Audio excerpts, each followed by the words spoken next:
দুপুর কিংবা রাত্রে যদি রান্না করা ভাত অল্প পরিমাণে থেকে যায়, ওটাকে ফেলে না দিয়ে এই রেসিপিটা বানিয়ে দেখতে পারেন। খেতে কিন্তু দুর্দান্ত হয় বাচ্চাদের টিফিন কিংবা সকালের ব্রেকফাস্টে। এটা কিন্তু দারুণ লাগে খেতে, আর পেটও কিন্তু ভরা থাকে অনেকক্ষণ। চলুন পুরো রেসিপিটা আপনাদের সাথে শেয়ার করি। এখানে আমি ভাত নিয়ে নিয়েছি, আর এখানে টমেটো কুচি, পেঁয়াজ কুচি, ধনেপাতা কুচি, গাজর কুচি, ক্যাপসিকাম কুচি আর লঙ্কা কুচি নিয়েছি। ভাতটাকে একটু চটকে নিয়ে ওটাতে একটা ডিম ফাটিয়ে দিয়ে দিলাম।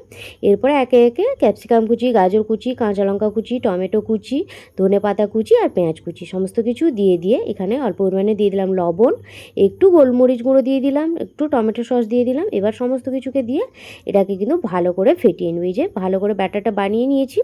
এদিকে গ্যাসে একটা ফ্রাইং প্যান বসিয়ে তেল দিয়ে আমি ব্যাটারটাকে দিয়ে কিছুক্ষণ ঢাকা দিয়ে রেখে দিব। ঢাকা দিয়ে রেখে দিয়েছিলাম। এবার দেখুন ঢাকা খুলে এটাকে আমি উল্টে দিব। উল্টে দিয়ে আরও একবার ঢাকিয়ে দিব। এই যে এপিট ওপিট উল্টে কিন্তু ভালো করে মচমচে করে ভেজে নিলেই কিন্তু রেসিপিটা একেবারেই রেডি। চলুন রেসিপিটা কেটে নিই, আর উপর থেকে টমেটো সস দিয়ে এটাকে কিন্তু সার্ভ করব। এটা কিন্তু খেতে কিন্তু দারুণ হয়েছিল। রেসিপিটা আপনাদের কেমন লাগলো কমেন্ট করে জানাবেন, আর বাড়িতে বানালে কমেন্ট করে কিন্তু জানাতে ভুলবেন না।